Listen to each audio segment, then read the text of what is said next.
plan is, kill the brain, and you kill the ghoul. For us, that's all. There's no more room in hell. Dead bodies will continue to be transformed into the flesh-eating ghouls. Zombies, they creep me out. First goddamn week of winter. Tried to destroy him, but I fucked up. I gave him life. Groovy. Welcome back to the Voices of the Undead podcast, an extension of Undead Reviews YouTube channel. I'm Trace Clancy. And I'm Katrina. And today we are talking about Halloween kills or theories and what may or may not happen. Yes. So, you're the big Halloween fan. I mean, I am too, but you are the obsessive. What is that supposed to It mean? means you're obsessive. Explain. Go on. How many Michael Myers masks do you have? A lot of people have Michael Myers masks. Yeah, but how many do you have that were specially painted to look exactly movie authentic? Right? And actually, someone gave me one. I didn't buy that. Okay. So, someone gave it to me when we went to the Blue Mouse Theater. So there's one that is, and that's actually a $150 mask. And I'm not just going to get rid of that. And then I have one that is specially painted because I love Halloween too. Yeah. Super nostalgia for me. And then I got Halloween Fork. Everyone hates it, but I just think it's creepy looking. I know it's not a Shatner mask. I hate it. It's creepy looking. It's just, when I picture Michael Myers, I don't picture Halloween 4 mask. Oh, right. I did buy a specially painted 2018 mask because it was super cool looking. Mm-hmm. I forgot all about that mask. I have a Part 6 mask that's slowly, unfortunately, rotting. And you have Part 2. Yeah, that's the one I was just talking about. The one that was specially painted for me. I also have an unpainted Trick or Treat Studios mask for 2018 that I got. And then looking at it in comparison to the movie, I was just like, this is awful. So I had to get one that was customized. Yeah. So that's why I have the other one. Then I have 2 Scream masks. I have the Voorhees hockey mask from the Voorhees fan film. I have a Part 6 Jason mask with the under neck hood, the skin and all that. I have My Bloody Valentine mask from the OG movie. And then I have my very own jack-o'-lantern mask. Yeah. But overall, you have more Halloween masks than you do anything else. And what are you almost every Halloween? Dude, you got to be the boogeyman. I love it though. No, I'm not saying there's nothing wrong with it. I love it. I love taking pictures of you all creepy at the pumpkin patch and stuff. It's just cute. And I think your mom has told me several times how often she was like, you either dress up as Michael or Jason. I'm like the world's smallest Jason. No, you're fine. You work as Michael though really well. You found some good jumpsuits. Point is, you're a huge Halloween fan. And so I want you to tell me right off the bat, what do you think Halloween Kills will be about? What do you want to come out of Halloween Kills? Well, we already know Michael's going to get away. Otherwise, there wouldn't be a Halloween Ends. Yeah. So Michael gets away no matter what. Yeah. Halloween Ends is happening. That's confirmed. Laurie Strode is going to be there. I feel like for the final film, I think they're going to either kill each other or it's going to be left open. So because the franchise makes too much goddamn money. Yeah. So do you is Laurie supposed to be in Kills and not Kills? Supposed to be in Ends? More centered around the town, from what I understand. So do you think she might die in Kills? No, not at all. Because unfortunately, IMDb is a mother. Spoiler! It's a huge spoiler. Yeah. And she's queued up for Ends. Okay, so maybe, or she could just be like. I think the Strodes... Flashbacks or something.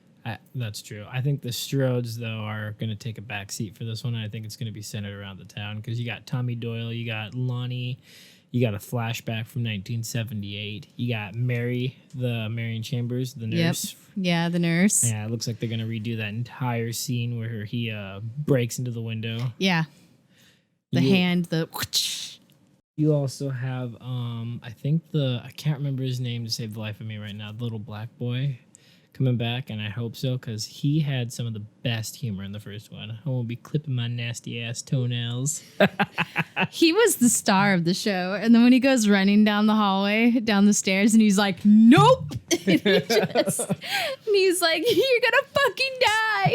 He bolts out the window. Smartest fucking kid in the whole damn movie. Yeah, seriously. Smartest one. I'm trying to figure out how Michael Myers got into his room in that movie. How he snuck in. I don't know. Crawled through the window. So casual. Just busted through. I don't know. I wonder how much of like a nostalgia like callback this movie's gonna be, or if it's gonna be its own thing. Well, like you were saying, hopefully it won't be as much of a nostalgia dump. So Halloween 2018 was good, and the nostalgia dump was necessary. I feel like it was nice. It was cool to see all those callbacks. It was awesome. Now, if they do it again and Halloween Kills, it's going to be just repetitive. And it's like, okay, well, we did this already. If we're going to spend a lot of time in the hospital, I'm going to be a little frustrated because I feel you don't want that again. Yeah. No, I feel like, and I've learned to love it. And John Carpenter always points out that 1981 Halloween 2 is like, it was his writer's block. He didn't want to make it. He kind of got forced into making it. Almost like sued, or he was threatened. I think they did sue him into doing it because he went to go make The Fog, and I think they wanted to do The Fog again. And John Carpenter, they wanted to do The Fog with him, I think. And when he said he was going to go do The Fog with somebody else, they got mad, and they're like, "No, you're doing Halloween 2." Yeah, and that was it. That was the movie. There wasn't supposed to be an anthology. There wasn't supposed to be more. That's why it took so long for another one to come out. Yeah. Even though he wasn't the director of Halloween 2, he still had his hands in a lot of it because they wanted to do pretty much the exact same movie. Yeah. For Halloween 2, and he's like, dude, it's the 80s. Like, step up your game. Yeah. Well, because since then, like, there's been a lot of slashers that came out since the second one. Oh yeah, you've got so many. Yeah, so it was kind of like, most notably, obviously, Friday the 13th, and that definitely ate up the gore. Dude, Friday the 13th came in swinging. It really did. So it kind of feels like Halloween 2 is a little lackluster compared to what was coming out in the 80s, but it wasn't bad. It wasn't terrible. But like you said, like Laurie Strode was hopped up on drugs 90% of that movie. So it was kind of like, she wasn't really like fighting Michael. There was a lot of just running around the halls and a lot of like blurry scenes. And yeah, Michael gets some really cool kills. I love the way Michael looks in that movie, but it's not Nick Castle and the mask. It's creepy. I still love it. It's one of my favorites, but it doesn't sit on that boy's head right. And I love Dick Warlock. Well, because I think the first mask, when they made it, obviously they were thinking, okay, Nick Castle's the only guy that's going to be wearing this. Yeah, and it looks great on his head. His eyes sink in. He looks creepy. Cool, let's go. I don't think they were expecting to pull it out of retirement. No, well, they threw later. It under, who was it? Deborah Hill threw it under her bed or some shit. And I think she said she's a huge smoker, so that's where all those like little stains and yellowing comes from. So it's like I don't think they were planning on bringing it back. Really, they just threw it under the bed. What I like to think is that it's because he had to pull it off and he kept falling he fell out of the window, and it's just wear and tear through the night. That's what happened to his mask. And it kind of makes sense, but you can definitely tell the boy's head is much bigger than Nick Castle's. Oh, that is, yeah. Dick Warlock is a big boy. Yeah. He's a stuntman. Yeah. So, do you think... I was reading some theories, and some people think that Doyle and Lindsay are going to die again. Or not again, but this time around. What do you think their role will be? Because we know Tommy Doyle's been kind of brought back a few times in some of the other Halloweens. But do you think, what do you think their roles will be in this one? Yeah, I distinctly remember that there's a couple cameo appearances in Halloween 4. People saying that that's Tommy Doyle and that's Lindsay. And I think they said that Lindsay was the girl driving the Dodge Dart in Halloween 4. What? Yeah, she's the girl when they pick up Jamie that she brings up like, oh, your mom used to watch me. That's supposed to be Lindsay. And then when they're at the drugstore, one of the guys in the corner is Tommy. Yeah. And then we actually have Tommy in Halloween 6, The Curse of Michael Myers. Great mask. Terrible fucking movie. Yeah, it's kind of hard to watch. 5 and 6 are absolute garbage to me. And I used to love them as a kid, but now that I like sit down and I watch it, I know about movies. I know how they're made. Those should have just been put into the garbage and started from scratch. It was so, like, the story felt like somebody was just, like, throwing darts at, like, a bunch of ideas. And they said, all right, that's the one we're going to do. We're going to go with this one.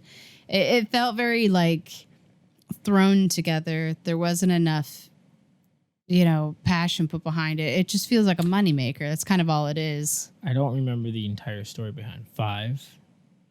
But 6, I guess 5. the Weinsteins were cutting up a lot of that. They showed it to a group of kids who had never seen a Halloween film as their test audience or something like that. And they were like, no, it's a horrible movie. So they went back, they chopped it up, made it gorier.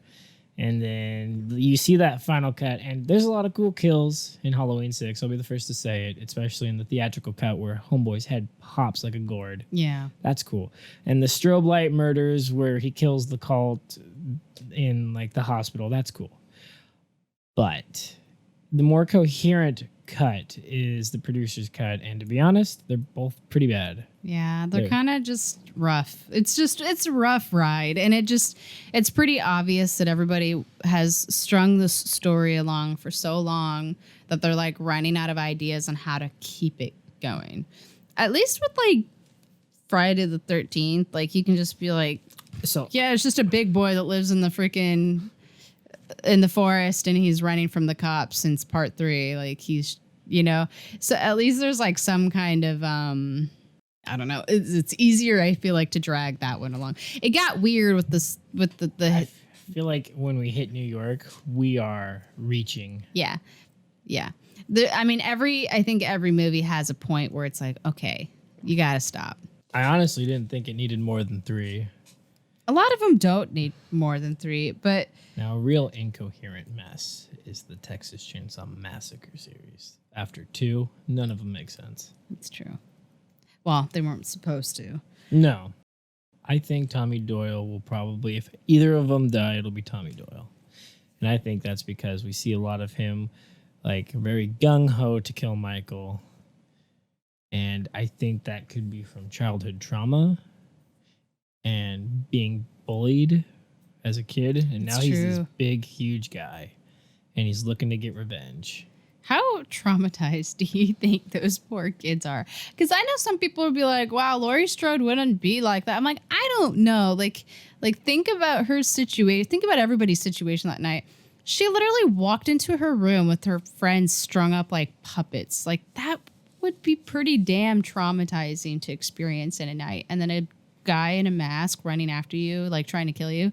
I gotta try to put yourself in the situation. It's pretty spooky. So I really truly believe that 2018 Laurie is, it's radical, but I don't think it's, I feel like it's pretty realistic. Like, I don't think that it's that out of place. I feel like Laurie, the way she is now, would be more realistic after Halloween 2, and H2O would make more sense for this Laurie.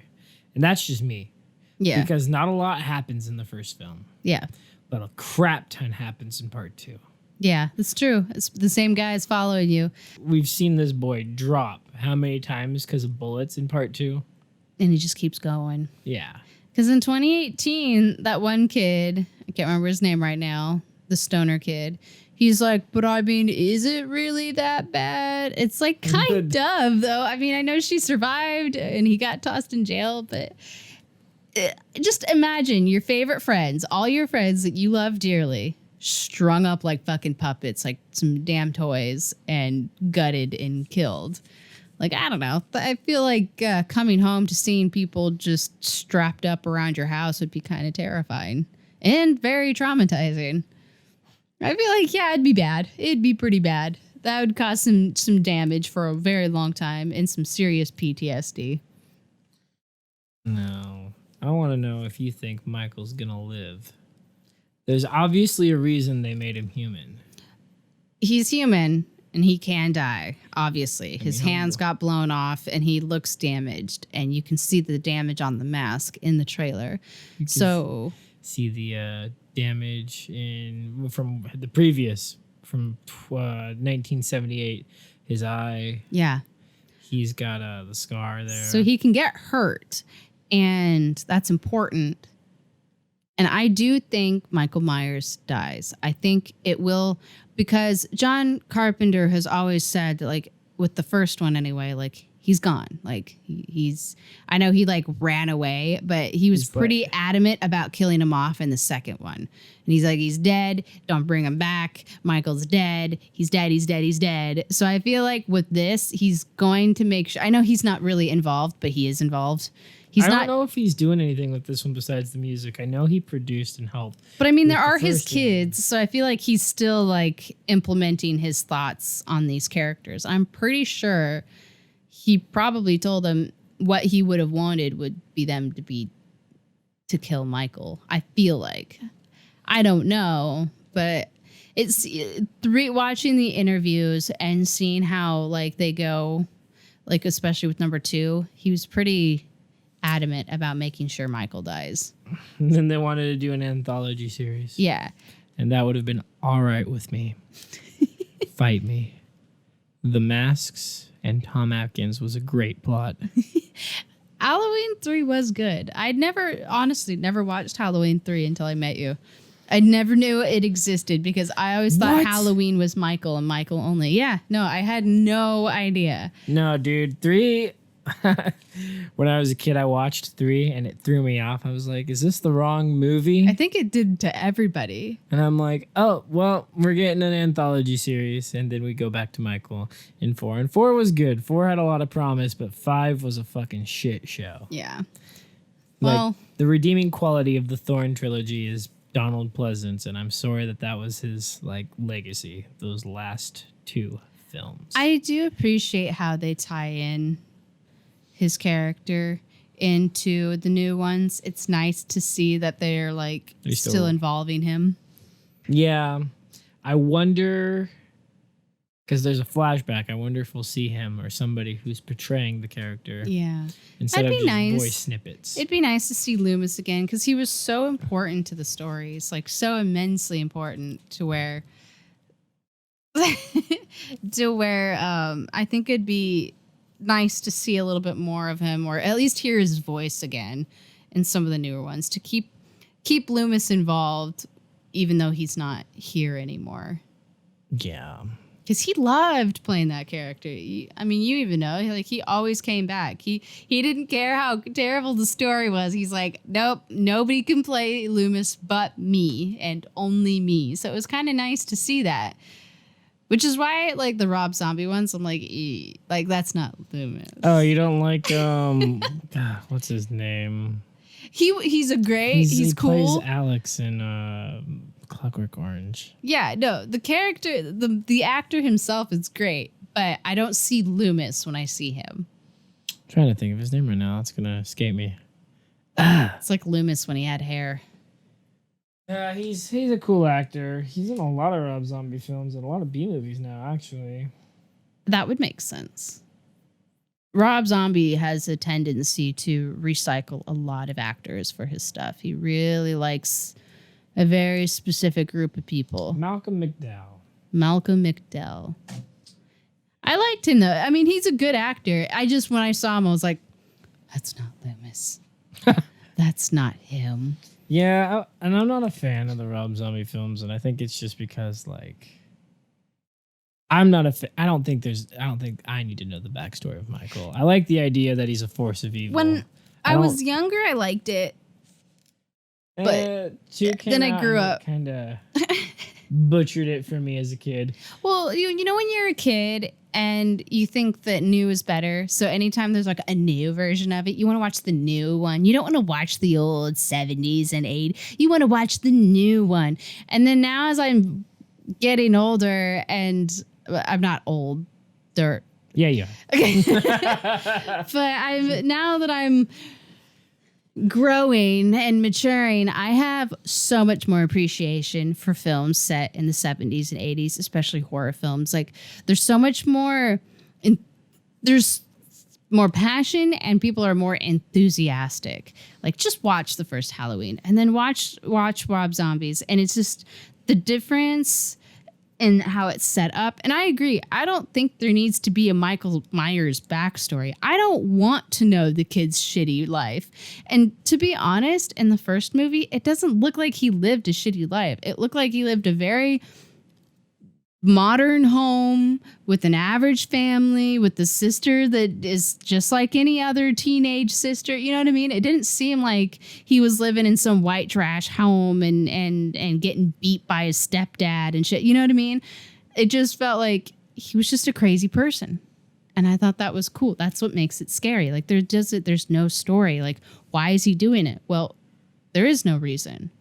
He's just doing it because he wants to kill, which is scarier to me than knowing, oh, well, he was abused and he was bullied. And so that's why he became a psycho. And that's why he became this, mindless killer. I'm like, no, I don't care. It's more scary not knowing.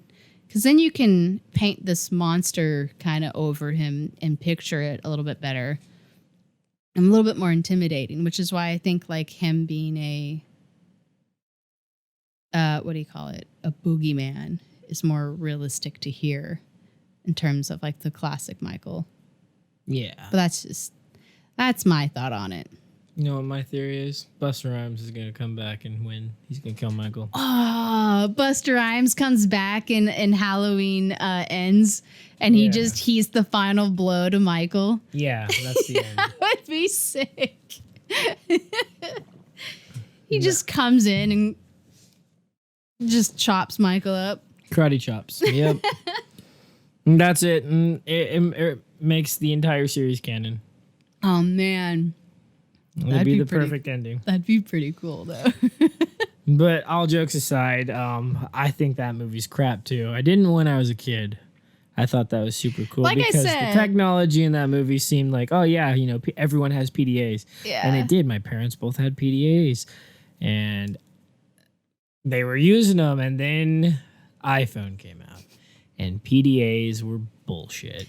Like I said, I think when you're a kid, you like the new stuff just because like that's just how you think. And then once you start to observe more and watch more stuff and you start to slowly appreciate like the origins of a lot of these stories. And honestly, like I said, most of my favorite stuff is the older stuff now. I do appreciate a lot more older, and Katrina will probably tell you that. I will save an antique on the side of the road if I have any thought in my mind that it's from the 70s. Yeah, 70s. I have a hot 80s. dog cooker that's never been used from 1975. You pulled this hot dog cooker out and you're like, babe, I found a hot dog cooker. We need to take it home. And I'm like, yep, what the fuck? We don't even eat hot dogs. So why are you taking this old ass 70s hot dog cooker home? Because it's novelty. It's It vintage. doesn't matter. It's awesome. It's sitting in our kitchen on the bottom drawer, stuffed in the back behind all of our pots and pans. We don't use it. We don't eat we don't eat hot dogs, period. Dude. But it is so vintage. It is like one of those as seen on TV back when your TV had fucking twisty knobs, color adjusters, and bunny ears. Yeah. And it's like the sweetest fucking thing. It came from the land of orange and brown. Mustard yellow. Fucking turd green. That's the era. I don't know why I love it. I just do. Yeah, you really like that aesthetic. You like that look. But a lot of good horror that I feel like, because everyone's like, oh, 80s horror is always the go-to. A lot of good horror comes from the 70s. You got Dawn of the Dead. You got the Texas Chainsaw Massacre. You got Halloween. Alien. And if I'm not mistaken, I think Exorcist came out in the 70s too. I am not 100% sure, but I'm pretty sure my mom said that you got Jaws. Most George There's that Romero one. at the beginning, yeah. So yeah. George Romero started in the 60s. Yeah, so late 60s, yeah. I mean, realistically, yeah. I feel like that's what I mean, though. I feel like The Exorcist is 1973. okay, there you go. Yeah, I feel like horror really began in the 70s, and I think it thrived in the 80s, but I feel like 70s and 80s horror is where it's at and where it sits, which is why, like, man, I don't think we would have what we have in what we have in horror without Halloween. I think we got David Cronenberg cranking out some body horror, like some Rabid back in the day. Dude, that, I don't care. It's like the weirdest zombie film I've ever sat through and watched. That was so and weird. It's been remade, and you got to watch the OG one. That's the one we It's watched. uncomfortable. Yeah, we watched it on a camping trip. Yeah, we were in my van. And he's like, we got to watch this movie. It's like David Cronenberg. It's body horror. And it looks creepy, weird. So we're in the back of my damn van at a fucking, what was it? A rest stop, Rest sleeping. stop in the middle of nowhere, which you probably shouldn't be doing because rest stops are like where you get assassinated. Well, yeah, but I mean, who's going to come up to a van and I don't know. I don't think people see I'll van. offer the killer candy. You want to kill me with this lollipop? But the point is, it was like middle of winter, I think, and we were out camping, and we were stopped at the middle of the night at a bus or a rest stop, and you pulled this thing out. You were on Shudder, and you're like, "Let's fucking watch this." And it's like all I remember is this lady has this thing on her armpit that like eats people, and it's like that's how she sucks the blood or some she shit. gets messed up in an accident, and they give her like this crazy new revolutionary like plastic surgery, and it mutates her DNA somehow, and she has this like weird disease now. 70s horror. This is body horror. So, and this is 70s, and so God knows what they were thinking could happen with plastic surgery because it was probably really new back then. Not as common, but yeah, it was growing. They did all these weird skin grafts and plastic surgeries, and she came out looking like a peach. Except now she's all crazy, and she has to like attack people, and it spreads this disease, and like it seems like you get to the end where they're gonna come to a conclusion, and they're gonna figure out like maybe there's a way to cure this. No, it just ends. It just ends, and you're like, what the fuck? It's a solid film though. It's a good watch. It's body horror. For me, the ones that make me the most uncomfortable is fucking Eli Roth's body horror. Yeah. And I'll talk about that in a different podcast. But in terms of Halloween, I absolutely think that the best one has got to be the first one because it's set in the 70s. Well, the first one, it set everything. It began what we know. So back on theories, though, I want to know. Basically, you were telling me there was like a scene where his mask was off, and you were very focused on that fact. Yeah, and unless that's just like a teaser where it's just like somebody unmasked. I don't care that, like, I want to know if someone actually unmasked him or if it's just like, oh, he's unmasked. And Well, like we've he's seen him without a unmasked like a mask. bunch of times in the other films. Yeah. And I don't care that like, oh, if you see Michael, that's what he looks like. We already know. I want to know who the fuck had the balls to fight him to take that mask off. Weren't you thinking it would have been Tommy Doyle? I think Tommy gets into a fight with him and he kills him. In fact, I think that's who's getting his head smashed in the beginning of that film. Oh. I think he gets into it with Michael because remember, he's carrying around the bat.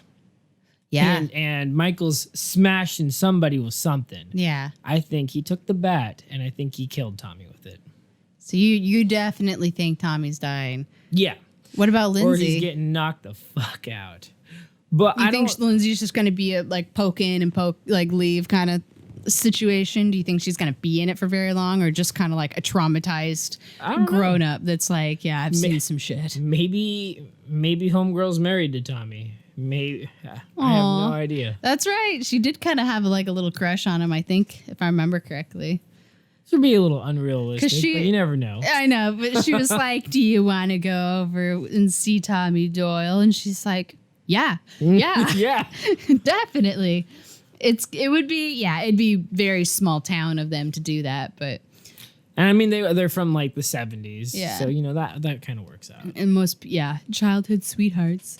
But okay, so you think Tommy Doyle's dead. I think Lindsay's gonna be there, but I don't think she's gonna be prominent. I think she's more of like a cameo. I think we'll see Lonnie too. Adult Lonnie. But let's see. I would like this kid to have a adult like talking shit about Michael, and Michael just racks this kid because he fucking gave Tommy so much shit, crushing really his did. pumpkin and shit. That's all types of fucked up.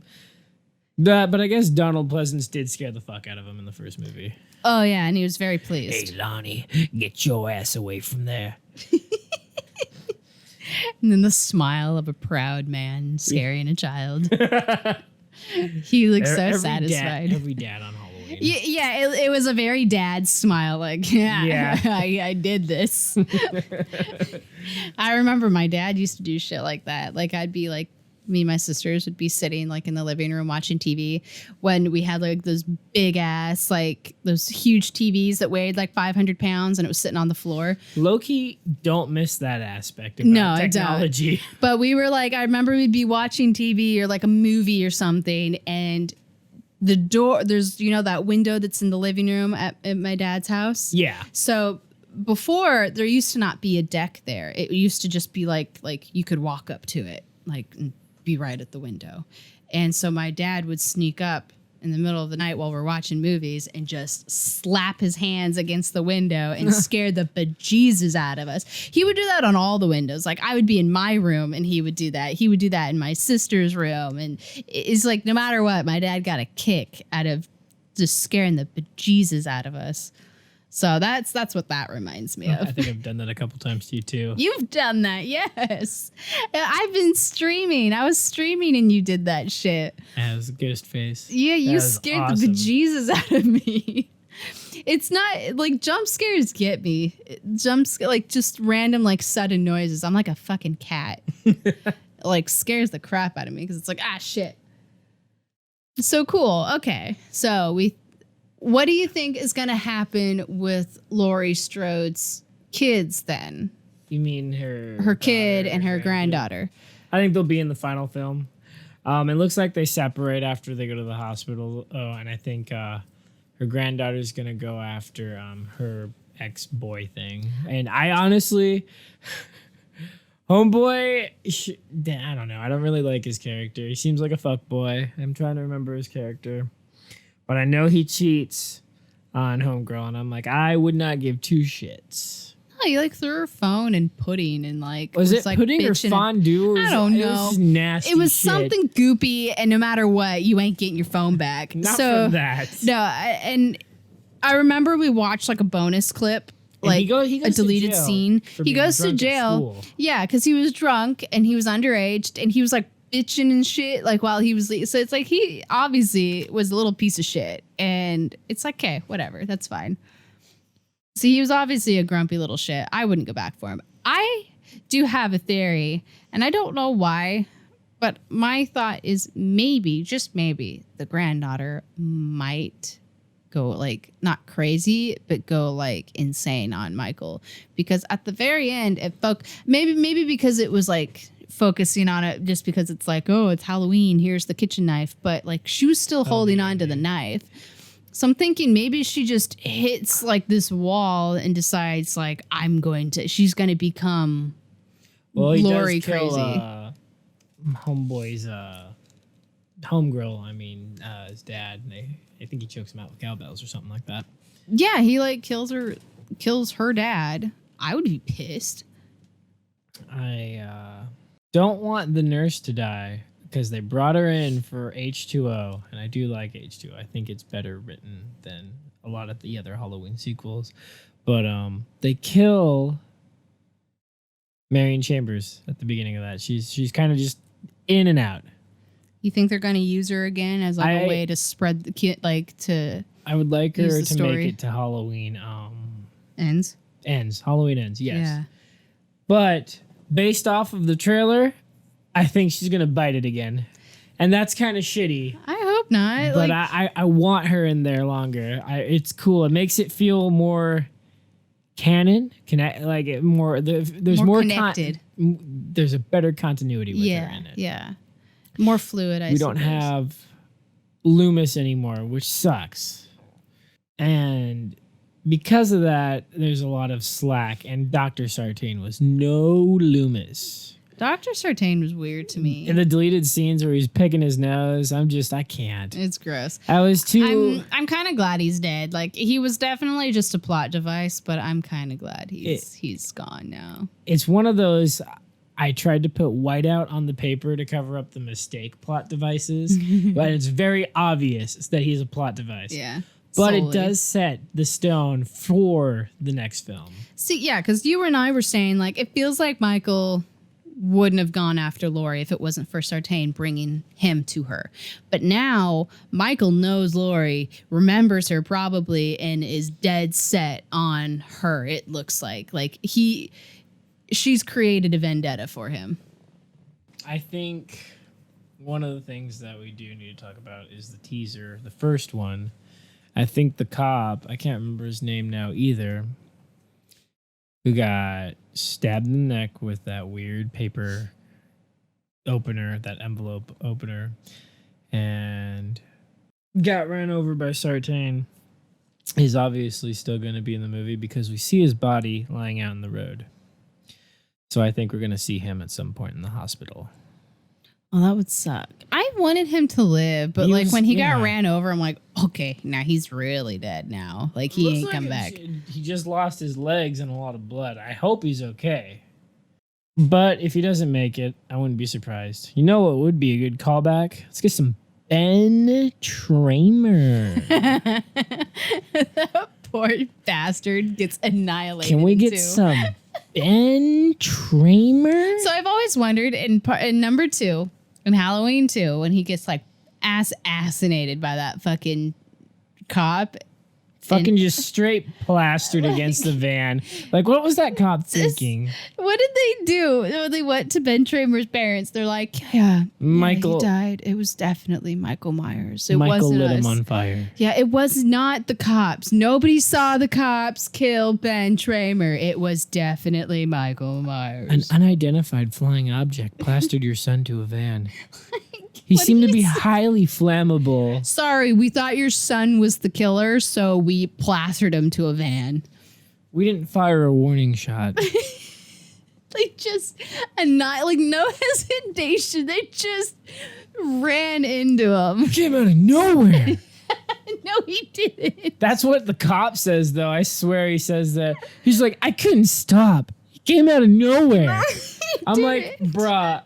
You were fucking hauling ass. He was flying in a residential area with trick-or-treaters, and you plastered this man. You didn't know who the fuck it was. You didn't see that mask.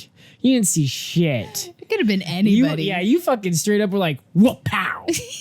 You were like, finish him. So, Ben Tramer is clearly not dead.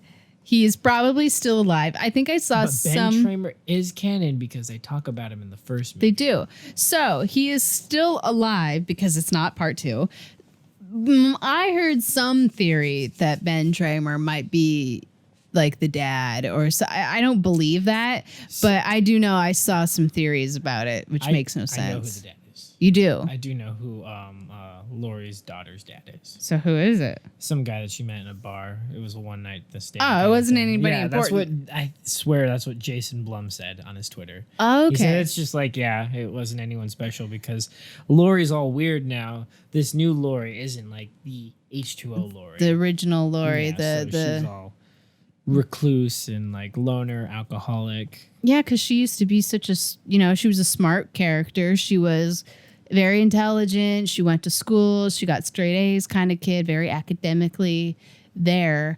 And now she's just this buff ass bitch living in the forest with a bunch of guns and shooting mannequins. She's Ripley. She is Ripley. She's Ripley.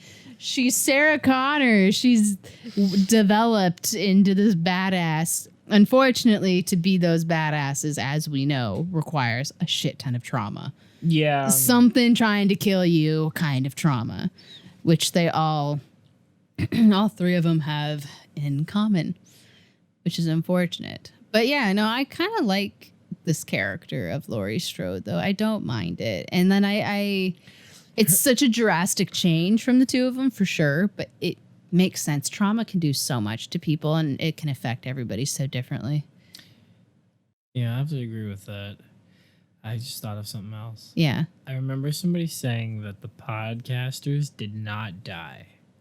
I'm What? like, the girl definitely died, though. She got her neck snapped. You could hear Yeah, but the guy apparently, they're saying he's going to be in one of these. I'm like, dude, no. He was like convulsing. Dude, His eyes are rolling back into his head. His brain was probably the size of a freaking volleyball at that rate. Like, he was not going to survive. Internal bleeding, hemorrhaging. Like, come on. I mean, and what purpose would he serve? Like Nothing. What? He was All he like can the say was, catalyst to yeah. get that mask to that boy. Yeah, the whole point of the podcasters was to basically get the story going, was to get the flow moving, to get you introduced to Michael Myers, show you where he is, and to basically give Michael Myers a reason to leave. Essentially, like that was the reason. Well, okay, maybe not. It was Sartine that set him loose, but the whole point was like, yeah, without them, like that. the mask wouldn't have been there. Pretty much, they're pretty much the mask bringers. They're not entirely important. They're more plotty. They're more for context than they are anything. I didn't feel sad when they died. Let's be for real. But I do. My one favorite thing about the new Halloween was how much it felt like Halloween. Just in general, like when you watch it, you can feel the season. It actually feels like it's autumn time. They're shooting it in that time. And then Michael said, I don't know, it feels good. It feels right. So I'm really excited to see how the next two will be. Like really, really excited. That's one thing you don't really get after. I guess after Halloween 5, you don't really get that Halloween feeling anymore. Yeah, it kind of loses like, is this like autumn? Like it doesn't. It's more just a feel. straight slash 'em, cut 'em up movie. Yeah, and I like it's Halloween, so you're supposed to feel like that Halloween vibe. Whether like, I don't know, there's something about like the colors that happen in fall that you cannot recreate in any other season. So it's like, I don't know. It feels good. And I love the way that it's shot. It feels like Halloween, period. End of story. And what do you think? I guess it's kind of hard to even imagine what ends would be like.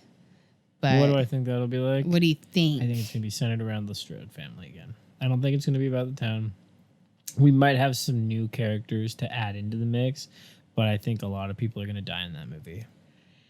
Do you think Halloween Kills is going to have a higher body count? Yeah, but I think we're going to get a lot of flashbacks, and I think we're going to get a lot of, I want to say, more backstory to the town, to different characters, to the aftermath of what happened that night. That is curious to see, like, what happened after Halloween night? Like, what was the feeling that Guys, we know what happened in 81. for sure. And you get a really good scoop of that when they're driving away from the hospital and like it's just foggy and it's the smoke is there. Eerie. Yeah. I feel like after a night like that, everything would just feel hollow, like just vacant. Like things just I don't know would feel wrong.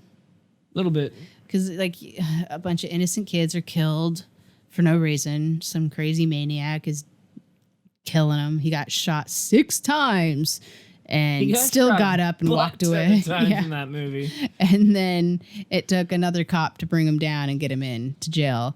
So I feel like that whole like aftermath would be like a really bad hangover feeling. Oh yeah, in 78, yeah. Yeah. Do you have any more theories you want to talk about? Well, I know you don't think somebody was thinking that they would find a way to bring Michael back to his house, but I know for a fact that matters. Yeah, you don't think that that Michael's house is important to him. I don't think it is either. I don't think it matters because he But people seem really hung up that, like, for some reason that house is important. But I'm like, nothing happens in that house It's besides just the his first kill. Yeah. Yeah. That's it. And that's why I didn't like it, Resurrection very much. I Too spent focused. a lot of time on that fucking house. He goes back to the house once in the first movie, and I think that was just to like. And two, yeah, he wasn't there, and the rioters started Yeah. outside of his house. I'm like, dude, he's not going to be there, dude. He's Yeah. looking for other people to But kill. in the first movie, he was in the house, but I think that was only to like get his bearings, like figure out his location, his surroundings again, know where he's at, and then after that, he never went back to the house, like ever. Like he was done. He left the house. And 5, 6 can say that those were the Michael Myers houses, but they look nothing like it. Neither of them. The one where they're like chasing him around in 5 was a horrible house. And then they kind of tried to make there's like a modern house that they were living in. That was supposed to be Michael's house in 6. That's stupid. The house, just the house in general, the idea that he's in this house, it's where he's all his rages and all that, that's dumb. No, I think it was just like the beginning of. I don't think Michael doesn't want to talk. I don't think there's a reason that he doesn't want to talk. I think he's just crazy. I don't think the house matters. I think he just likes killing. I think he's just a killer, plain and simple. Some people theorize that Sartain is part of a. I hope to God this is not going to be a If thing. they bring up a cult, Yeah, some people again- think that Sartain's going to be a cult. Part of a cult again. I dude, he's do just not want Thorne to be brought. obsessive-compulsive. Yeah, I That's don't want just Thorne brought terrible. back. No. He is obsessive. He has this patient. He just wants to dissect. I get more mad scientist than That's I get. very Joker Harley Quinn scenario to me. Yeah. I don't want the cult back. I didn't think it was necessary, and it took away from the story, and it had a lot of clunky, what do you call it, exposition, just extra crap that wasn't needed to Michael Myers' backstory. Yeah. Same like with Friday the 13th, when you get to New York and goes to hell, like he was chasing the girl in New York to go to get revenge because she escaped him. It's so out of character. It's weird. I was like, Jason doesn't leave the lake. Since when? Just like Michael won't leave Haddonfield. He has more of a connection with the town than he does his house. The Voorhees curse. Yeah. That's somehow tied into the Necronomicon. That was definitely weird. Evil Dead props. So I got a question. I know that you don't care about the mask coming off, but how would you feel if they made Michael Myers say something? No, absolutely not. That would be weird for you. That would, yeah. Because he's never spoken. He's made grunting sounds, but he's never actually like Jason's said anything. spoken. Jason Goes to Hell, he speaks. That's weird. Yeah, remember when he's possessing I that try to cop? forget Jason Goes to Hell. We all try to forget anything after New York. New New York is tolerable, but like I New York really is tolerable at a comedic level. I cannot do anything past Manhattan. And even Manhattan, I need to be in a mood to want to watch it. That is so It's got one good 80s, scene. 90s. What are you talking about where he punches the dude's head off? It's got one good I think scene. it's Julius. It's the head punch kill. Come on, motherfucker. But it's mostly Take your best shot. And he fucking puts that head in the trash can. dude, that character though, hella ballsy. Like Dude, he was having a punch out on the he roof. put a fist against Jason. It was incredible. I was actually like round of applause for this guy. Like he did it. He did it. But no, the scene that he's the one shot that they actually have of Jason in New York is the one scene that I like. And Oh, the Times Square he scene. he kicks the stereo and they're like, "Hey." That You're scene dead meat, slime bag. Oh, it's cool. It's cool. That scene gets me. It's one iconic classic scene, and that is all I can really, really appreciate from New York. But And then you just kind of got Jason X, Freddy versus Jason. would you Hey, want to Jason doesn't see? really look like Jason after part 7 No. anymore. Would you want to see like a Michael versus Jason? I know some people talk about that. I've seen some like I don't feel like Michael needs to verse anyone. I don't think so either. I didn't Who think- would win though, Michael or Jason? Ooh, depends. OG Michael would have won that. OG Michael. OG Michael. So what about both? I guess Michael's not a zombie, but both like demonic, again, whatever Michael Myers is considered after 2, and zombie Jason. Well, there's still ways to kill zombie Jason, or at least incapacitate him for a while. Yeah. So I still say Michael. We haven't actually found a way to stop Michael yet. It's true. He just keeps coming back. Yeah. So, I mean, not even fire can stop this motherfucker, and that fucking destroys Terminators and shit. That's true. So, I don't think Jason would win. I think maybe Freddy would have a shot, but even then, Jason fucked over Freddy. So I think don't Jason know. just wants to take a nap. Dude, yeah, I think Jason's tired. I think the poor boy just needs to go to sleep. Jason is doing his mother's bidding, and people need to fucking stop fucking on his Leave him camp. alone. Yeah, stop fucking on the camp. Stay out of my swamp. Jason X. The only good scene in Jason X is when the couple starts boning, and immediately Jason sits the fuck up, and it's just like all you just know. It's like he has like these like spider senses, but when people are about ready to fuck, it just snaps him awake. My premarital sex sense is tingling. Like he just knows. It kills me.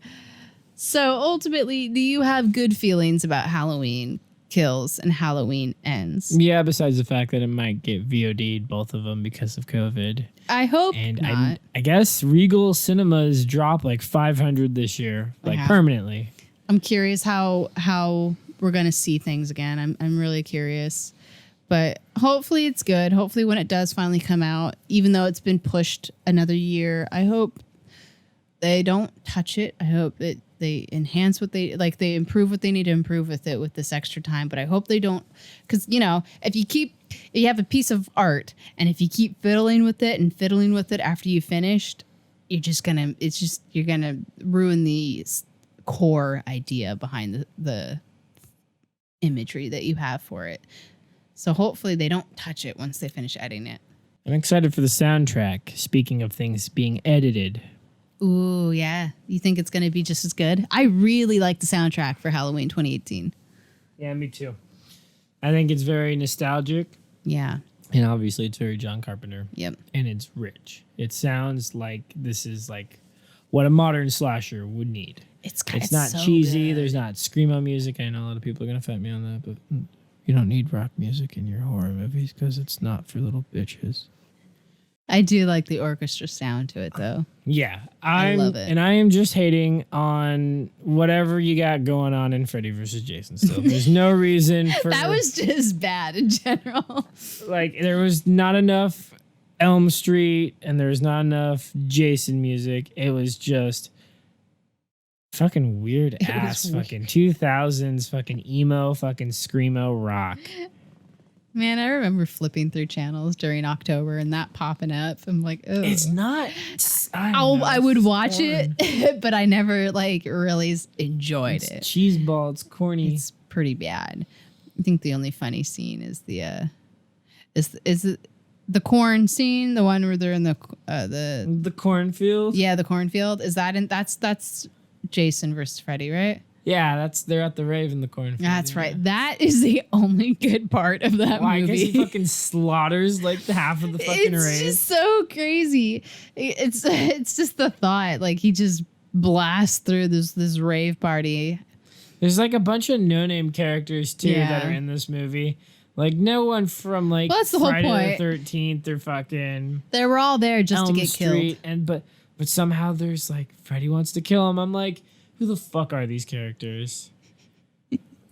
Nobody. Oh man. So I have good feelings for the new stuff. I really liked 2018. I was actually shook because you and I ended up watching it, I think like 4 more times in theaters. Yeah.